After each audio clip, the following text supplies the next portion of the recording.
So 8.2 part 2 notes. We're going to talk about taking the derivative of exponential and log functions when our base is not e, or when we have something other than just ln. So we'll have a log with a different base than e. So we took the derivative of e to the power of x. What was our derivative of e to the power of x?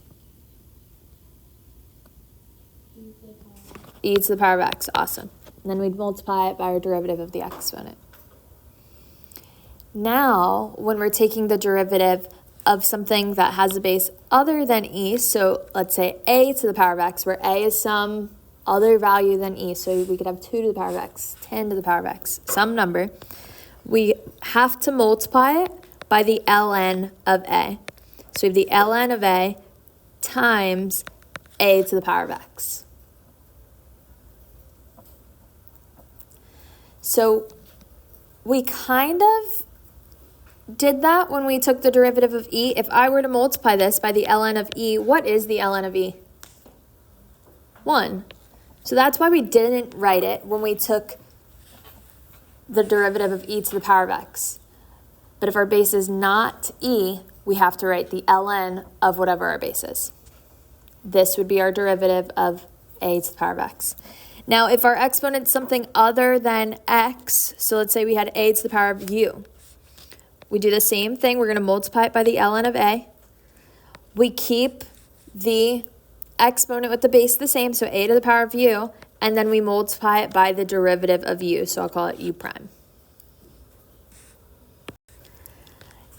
Now, before, when we had the ln of, I'll call it u here, just to make it a little bit better. So let's say we had log base a of u. So when we took the derivative of the ln of u, that would be what? What over what?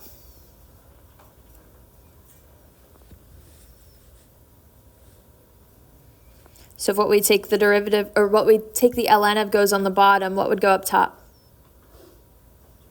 The derivative of u. So it'd be u prime over u.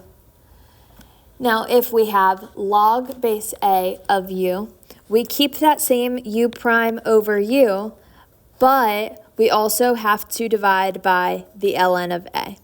So ln of a is going to go in our denominator. So don't be confused. Even though we are taking the log here, we still divide by the ln of whatever our base is.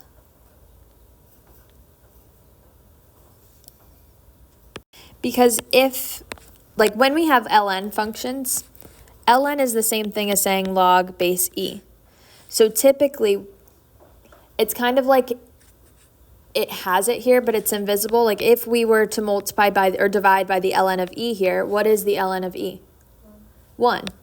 So that's why we started with just having a base of e and just doing ln's, because it's like the base of it. But now we're just incorporating that one extra step. So when we have a log with a different base than e, we have to make sure we divide by the ln of that number. So let's look at example 1.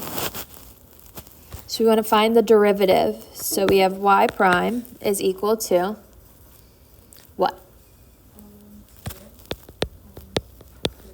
Awesome. ln of 2 times 2 to the power of x. Perfect. Now when you write it, make sure you either put, I would recommend just putting the ln in parentheses, because if we didn't have the parentheses and we just had the ln of 2 times 2x, we might think that we're taking the ln of all of this, which we are not. So this is not the same as this. The ln of 2 is just we're taking the ln of 2, we're going to get a constant number, and then we multiply that times 2 to the power of x. So these are not the same. So I would always just recommend putting parentheses around the ln of whatever you're taking the ln of. Let's look at example 2. So our derivative would be what?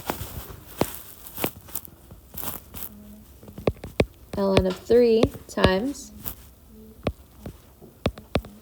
3 to the power of x plus 1. And then we'd multiply it by our derivative of x plus 1, but what's our derivative of x plus 1? 1. So this would be our answer. Down at the bottom, it's just written again, but the log base a of u, or derivative of this, we'll write it again just for practice. We've got u prime over u, but we also need to remember to divide the ln of a by it as well.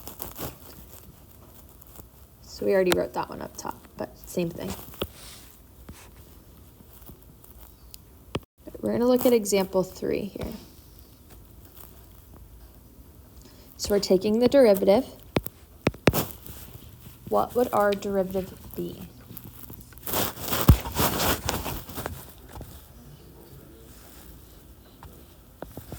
So what we take the log of is going to go on the bottom, x squared plus 1 in our denominator. 2x is our derivative, so that's what's going to go up top. And then what do we have to remember to divide by? ln of 2. Perfect. So ln of 2 is going to go in our denominator.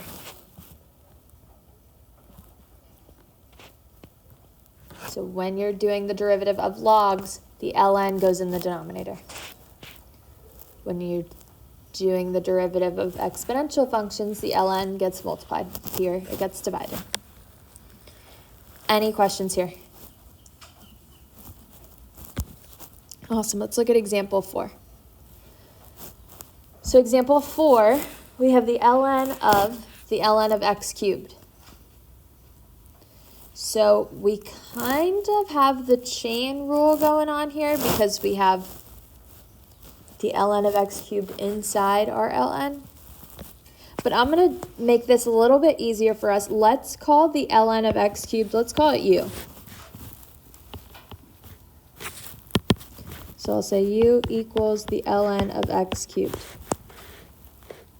So then what would du equal? What's the derivative of the ln of x cubed?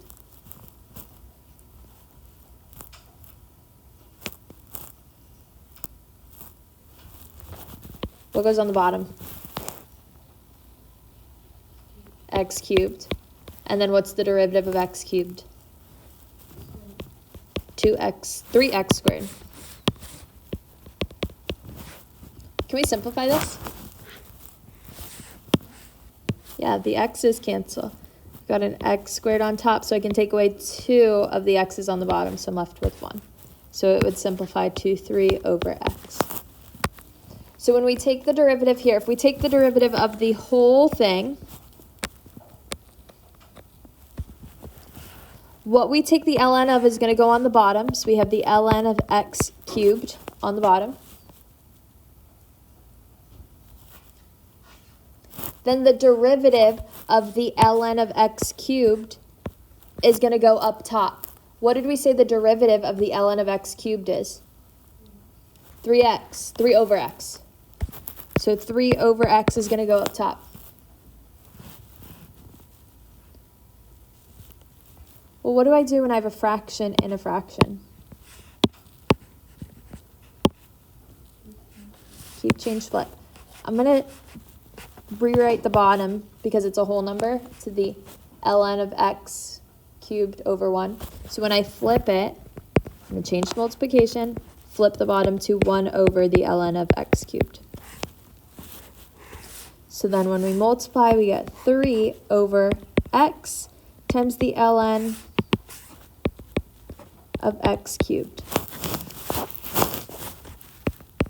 Now we can simplify this a little bit more. How do you think we could simplify?